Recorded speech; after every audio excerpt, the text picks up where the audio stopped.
Friends मैं आपको हर एक सेट में क्लास 12 पॉलिटिकल साइंस के मोस्ट इंपॉर्टेंट क्वेश्चंस का प्रैक्टिस कराने वाला हूं। तो जो भी प्रश्न लिए जाएंगे वो सब आपके एग्जामिनेशन के लिए काफी ज्यादा इंपॉर्टेंट रहने वाले हैं, तो आप सभी सेट को जरूर से जरूर देखिएगा।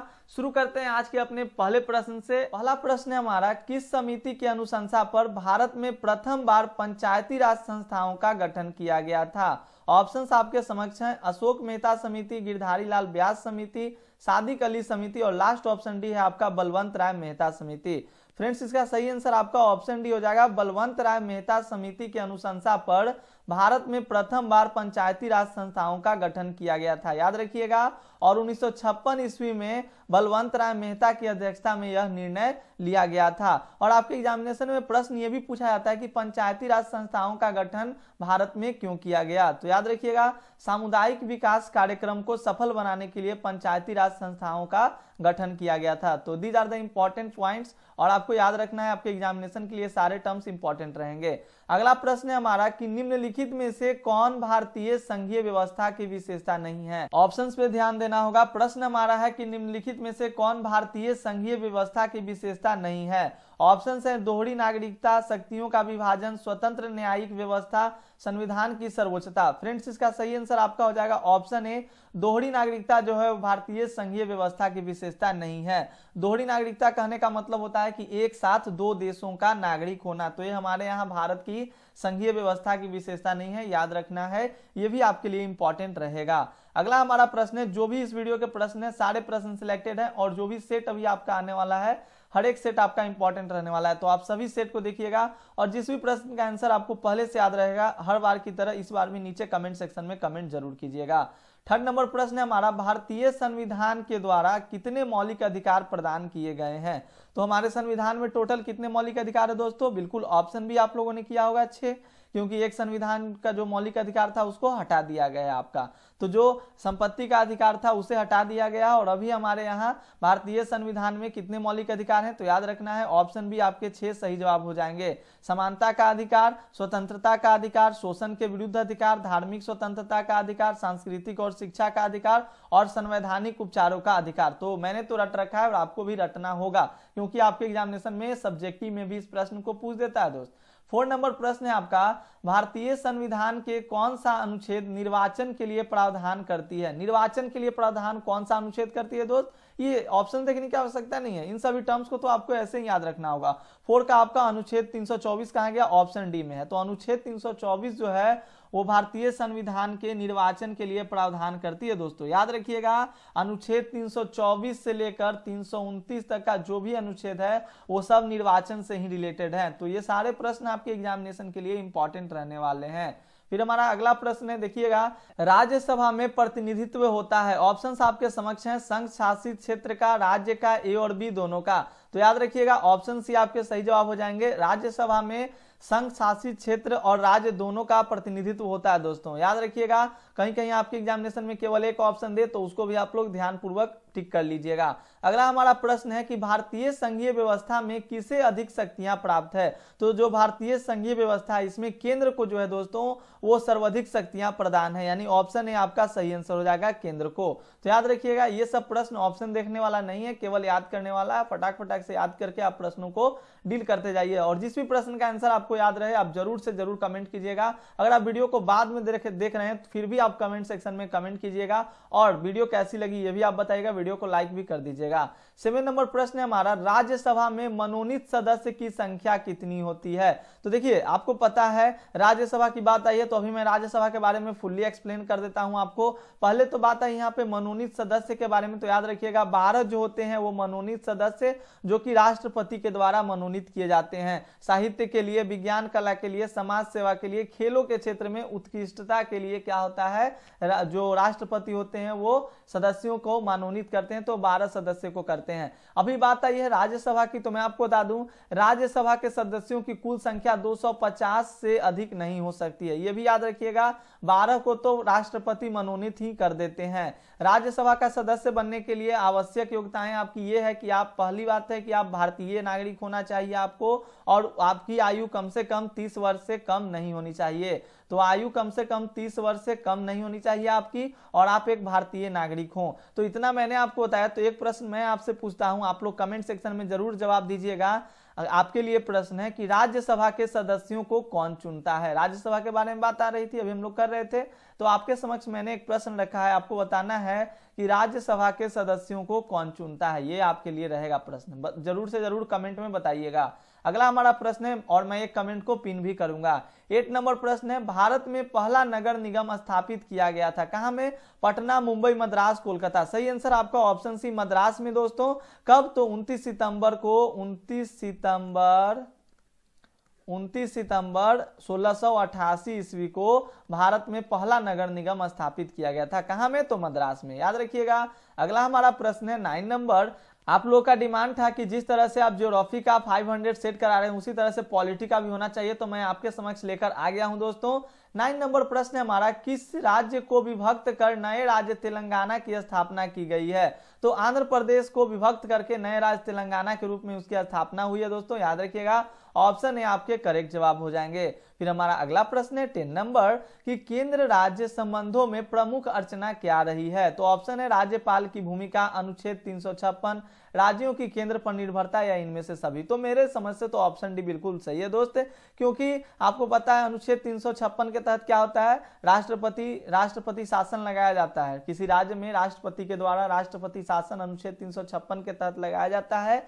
तो केंद्र और राज्य संबंधों में प्रमुख अर्चना आपकी राज्यपाल की भूमिका भी रहती है, अनुच्छेद 356 भी, और राज्यों की केंद्र पर निर्भरता भी रहती है। तो ऑप्शन डी को टिक कीजिएगा, इनमें से सभी। अगला हमारा प्रश्न रहेगा 11 नंबर है कि भारतीय संविधान का 73वां संशोधन संबंधित है, किससे संबंधित है? अभी मैं इस वीडियो को रात के 1:15 पे रिकॉर्ड कर रहा हूं दोस्तों। अभी समय हो रहा है 1:15, और इस टाइम मैं इस वीडियो को रिकॉर्ड कर रहा हूं आपके लिए, और ये वीडियो सुबह आ जाएगी। भारतीय संविधान का 73वां संविधान संशोधन संबंधित है, किससे संबंधित है?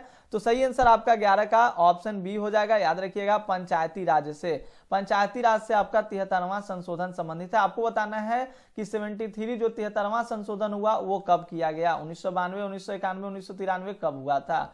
अगला हमारा प्रश्न है 12 नंबर, सर्वोच्च न्यायालय के न्यायाधीश की नियुक्ति कौन करता है? 12 नंबर देखिएगा, सर्वोच्च न्यायालय की न्यायाधीश की नियुक्ति कौन करता है? बहुत इंपॉर्टेंट प्रश्न है। तो ऑप्शन सी राष्ट्रपति। ये सब तो आंख बंद करके जवाब देने वाला प्रश्न है, ऑप्शंस को देखना क्या है, बस सर्वोच्च न्यायालय के न्यायाधीश की नियुक्ति कौन करता है? तो राष्ट्रपति करता है। इस तरह से याद कर लेना है। 13 नंबर हमारा है कि भारत में गैर कांग्रेस सरकार के पहले प्रधानमंत्री कौन थे? और ये सारा का सारा वीवीआई सेट चल रहा है दोस्त, तो आपको इग्नोर नहीं करना है। जितने भी सेट आएंगे सारे सेट को देखना है। हालांकि 500 क्वेश्चंस को करके ये सेट आपका स्टॉप हो जाएगा। तो अभी आपका सेट 1 चल रहा है, इसी तरह से आपके सेट 2 आएंगे। सेट 1 में मैं आपको 50 क्वेश्चन अभी कराने वाला हूं।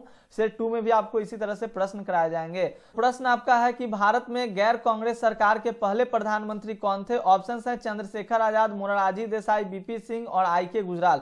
सही जवाब आपका 13 का बिल्कुल ऑप्शन भी हो जाएगा, मोरारजी देसाई। याद रखिएगा, भारत में गैर कांग्रेस सरकार के पहले प्रधानमंत्री मोरारजी देसाई आपके बने थे। तो ऑप्शन भी आपके सही जवाब। अगला हमारा प्रश्न है 14 नंबर को देखिए, भारतीय संविधान का कौन सा अनुच्छेद संसद से संयुक्त अधिवेशन की अनुमति देता है? These are the important question भाई, वीवीआई के तौर पे इस सब प्रश्नों को रखिए। तो अनुच्छेद वाले प्रश्न तो आपके एग्जामिनेशन में आते ही आते हैं। तो भारतीय संविधान का कौन सा अनुच्छेद संसद के संयुक्त अधिवेशन की अनुमति देता है? तो ऑप्शन बी आपके अनुच्छेद 108 आपको याद रखना होगा, अनुच्छेद 108। बिल्कुल आपके सारे प्रश्न सही हैं, आप लोग सही कर भी रहे होगे, और जो जिनको न याद रहे ना आप लोग जरूर याद कर लीजिए, क्योंकि ये वीवीआई प्रश्न चल रहा है आपका। 15 है, निम्नलिखित में से कौन एक संवैधानिक संस्था नहीं है? तो याद रखिएगा 15 का आपका ऑप्शन ये हो जाएगा नीति आयोग। नीति आयोग पहले इसका नाम था योजना आयोग, तो ये गैर संवैधानिक संस्था है दोस्तों, याद रखना है। तो ऑप्शंस आपके नीति आयोग सही जवाब हो जाएंगे। वित्त आयोग था, संघ लोक सेवा आयोग और चुनाव आयोग। तो सही आंसर आपका नीति आयोग हो जाएगा। अभी मैंने प्रश्न को सेट किया कुछ देर पहले, तो मुझे सारे प्रश्नों का आंसर तो मुंह पे याद ही है। 16 नंबर है, बिना ऑप्शंस को भी मैं बता दूंगा, लेकिन फिर भी मैं ऑप्शंस को एक बार रिपीट कर देता हूं ताकि आप लोगों को समझने में अच्छा लगे। भारतीय संविधान के किस भाग को संविधान की आत्मा कहा जाता है? सही आंसर प्रियम्बल यानी कि प्रस्तावना, ऑप्शन ए आपका हो जाएगा। प्रस्तावना को भारतीय संविधान के आत्मा कहा जाता है, यानी संविधान की आत्मा के नाम से भी जाना जाता है। प्रस्तावना आपके सही जवाब हो जाएंगे। तो याद रखना है आपको, 16 का ऑप्शन ए हो जाएगा। अगला हमारा प्रश्न है 17 नंबर, संविधान सभा के अध्यक्ष कौन थे? ऑप्शन पे आप गौर फरमाइए। डॉक्टर अंबेडकर, राजेंद्र प्रसाद, राधा कृष्णन, कोई नहीं। तो डॉक्टर राजेंद्र प्रसाद जो थे वो संविधान सभा के अध्यक्ष नियुक्त किए गए थे। फिर हमारा अगला प्रश्न कहता है कि संविधान द्वारा किस भाषा को राजभाषा का दर्जा दिया गया? हिंदी को भाई। तो ऑप्शन सी आपके सही जवाब हो जाएंगे, हिंदी को संविधान द्वारा राजभाषा का दर्जा दिया गया था। बहुत ही कम समय में मैं आपको 50 क्वेश्चन कराने का प्रयास करूंगा ताकि आपका समय भी कम लगे, आपको सारे प्रश्न अच्छे से याद भी हो जाए और आपको मजा भी आ जाए। 19 नंबर प्रश्न है हमारा, भारत संयुक्त राष्ट्र संघ का सदस्य कब बना? तो पता है आपको 1945 से ही अपना देश भारत जो है वो संयुक्त राष्ट्र संघ का सदस्य है। तो ऑप्शन है आपके सही जवाब 1945 दोस्तों। फिर अगला प्रश्न है हमारा कि ट्रिस्ट विद डेस्टिनी किस नेता से संबंधित है? पता है ना, ये जब अपना देश आजाद हुआ था उसी की रात्रि को पंडित जवाहरलाल नेहरू ने भाषण दिया था, ट्रिस्ट विद डेस्टिनी के नाम से प्रसिद्ध हुआ वो। तो सही आंसर आपका ऑप्शन भी हो जाएगा जवाहरलाल नेहरू दोस्तों। फिर अगला हमारा प्रश्न है 21 नंबर, सौराष्ट्र किस राज्य का अंग है? सौराष्ट्र जो है वो किस राज्य का अंग है? तो गुजरात आपके सही जवाब हो जाएंगे। गुजरात जो है वो सौराष्ट्र राज्य अंग है। सौराष्ट्र किस राज्य का अंग है? तो गुजरात का। और कहता है हमारा प्रश्न कि किस देश के प्रभुत्व से एक ध्रुवीयता कायम हुआ? एक ध्रुवीयता आपको पता है, दो महाशक्तियों का उदय हुआ था, फिर एक ध्रुवीयता भी आ गई थी, मतलब एक ही रह गया था, वो कौन था? आपका अमेरिका। तो याद रखना है अमेरिका आपके सही जवाब हो जाएंगे। किस देश के प्रभुत्व से एक ध्रुवीयता कायम रहा? अमेरिका दोस्तों। मजा आ रहा होगा सभी को। और आप लोग प्रश्नों को बताइएगा कैसे लगते हैं आपके प्रश्न, सिलेक्टेड टाइप प्रश्न लग रहे हैं या नहीं, क्योंकि सारे प्रश्न अभी मैंने सिलेक्ट किया है भाई। 23 नंबर है, दक्षेस यानी सार्क में कितने देश हैं? तो वर्तमान की बात की जाए तो अभी वर्तमान में आपके सार्क में 8 सदस्य देश हैं। याद रखिएगा कौन कौन? भारत, पाकिस्तान, नेपाल, अफगानिस्तान, भूटान, मालदीव, श्रीलंका, बांग्लादेश। मैंने आपको भी बोला था कि आप भी रट लीजिएगा, याद कर लीजिएगा। दक्षेस सार्क में कितने देश हैं? तो 8 हैं। कौन कौन? भारत, पाकिस्तान, नेपाल, अफगानिस्तान, भूटान, मालदीव, श्रीलंका, बांग्लादेश। तो याद रखिएगा, ऐसे मैंने याद कर लिया है, आपको भी ऐसे याद कर लेना होगा, क्या पता आपके एग्जामिनेशन में लिखने के लिए आ जाए। 24 नंबर है, सुरक्षा परिषद में अस्थायी सदस्यों की संख्या कितनी है? टोटल आपके 15 होते हैं, तो 10 अस्थायी होते हैं, 5 आपके अस्थायी होते हैं। तो ऑप्शन है आपका सही जवाब हो जाएगा, 5 आपके अस्थायी सदस्य होते हैं। देखिए अस्थायी की बात की जा रही है, तो सुरक्षा परिषद में अस्थायी सदस्यों की संख्या कितनी है दोस्तों? ऑप्शन है आपके 5 हो जाएंगे। फिर हमारा अगला प्रश्न है 25 नंबर, पूना पैक्ट संबंधित था, किससे संबंधित था पूना पैक्ट जी? ऑप्शंस को देखिए, दलित वर्ग से, हिंदू मुस्लिम एकता से, संवैधानिक विकास से या शैक्षणिक सुधार से। बिल्कुल दोस्तों, ऑप्शन है आपका हो जाएगा पूना पैक्ट हमारा जो था वो दलित वर्ग से संबंधित था। आपको पता है भीमराव अंबेडकर का नाम आपने पूना पैक्ट में जरूर पढ़ा होगा, तो ये दलित वर्ग से संबंधित आपका ये था, तो पूना पैक्ट आपको याद रखना होगा। फिर अगला हमारा प्रश्न कहता है कि संयुक्त राष्ट्र संघ के चार्टर में कितनी धाराएं हैं? यही नहीं, संयुक्त राष्ट्र संघ से तो प्रश्न आपके एग्जामिनेशन में भर भर के पूछे जाते हैं, मतलब हर एग्जाम में जितना भी आज तक एग्जाम हुआ है आपके बोर्ड में, उसमें संयुक्त राष्ट्र संघ से ऐसा हो ही नहीं सकता है कि प्रश्न किसी साल ना पूछे। कभी पूछता है स्थायी सदस्य, अस्थायी सदस्य, सुरक्षा परिषद भी संयुक्त राष्ट्र संघ का एक तो अंग है। तो इस तरह से प्रश्न बहुत ज्यादा संयुक्त राष्ट्र संघ से आपके पूछे जाते हैं, तो ध्यान रखिएगा। इसका सही जवाब आपका ऑप्शन ए हो जाएगा 111। शब्द लगभग 10,000 हैं। शब्द कितने हैं? 10,000। और अध्याय कितना है दोस्तों? तो अध्याय 19 है। अगर अध्याय की बात आएगी तो अध्याय में आप 19 लगाइएगा, और अगर बात आएगी कितनी धाराएं हैं तो आपकी 111 धाराएं हैं। फिर हमारा अगला प्रश्न रहेगा, संविधान के किस अनुच्छेद में केंद्र और राज्य के बीच विधायी संबंधों का उल्लेख है? यानी कि विधायी संबंधों का उल्लेख किस अनुच्छेद के अंतर्गत किया गया? तो ऑप्शन देखने की जरूरत नहीं भाई, हम लोग को याद रखना है अनुच्छेद 245 से 255 के बीच में यह बात की गई है, विधायी संबंधों का उल्लेख किया गया है। ऑप्शन को देखते हैं, तो ऑप्शन हमें इनमें से कोई नहीं। अच्छा ठीक है, आप लोगों ने डी लगाया होगा, ठीक है, लेकिन यहाँ पर 43 को 45 कर देते हैं हम लोग, क्योंकि ऑप्शन है यहाँ पर मिस्टेक हो गया है हमसे ही। तो 245 से 255 होगा, याद रखिएगा किस अनुच्छेद के तहत? तो 245 से 255 दोस्तों। तो अनुच्छेद वाले प्रश्नों को आप ध्यान पूर्वक याद रख लीजिएगा। अगला प्रश्न है 28 नंबर, मुख्यमंत्री की नियुक्ति कौन करता है? प्रश्न पूछ देना, मुख्यमंत्री निर्वाचित होते हैं या नियुक्ति किए जाते हैं? तो याद रखिएगा, देखिए नियुक्ति यहाँ पे स्पष्ट आपको प्रश्न में दिख रहा है, तो मुख्यमंत्री की नियुक्ति कौन करता है दोस्तों? 28 का आपका सही जवाब ऑप्शन सी हो जाएगा, राज्यपाल। याद रखना है, मुख्यमंत्री की नियुक्ति राज्यपाल आपके करते हैं। फिर हमारा अगला प्रश्न रहेगा, भारतीय संविधान में कितने मौलिक कर्तव्य हैं? अधिकार आपको दिए गए हैं 6, लेकिन कर्तव्य दे दिए गए हैं 11, यानी कि 6-11। मौलिक अधिकार की बात की जाए तो 6, और मौलिक कर्तव्य आपके कितने हैं? तो 11। तो भारतीय संविधान में कितने मौलिक कर्तव्य दोस्तों? ऑप्शन डी आपके हो जाएंगे 11। याद रखिएगा, मौलिक कर्तव्य आपके टोटल 11, कंफ्यूज मत होइएगा, मौलिक कर्तव्य और मौलिक अधिकार में अंतर है। मौलिक अधिकार आपके केवल 6 हैं, लेकिन आपके मौलिक कर्तव्य आपके टोटल 11 हैं। फिर हमारा अगला प्रश्न है, देखिए 30 नंबर, राज्यों के संवैधानिक प्रमुख कौन होते हैं? बताइएगा आंसर। राज्यों के संवैधानिक प्रमुख कौन होते हैं? तो 30 का आपका सही जवाब हो जाएगा बिल्कुल दोस्तों, ऑप्शन ए राज्यपाल। याद रखिएगा, राज्यों के संवैधानिक प्रमुख आपके राज्यपाल होते हैं।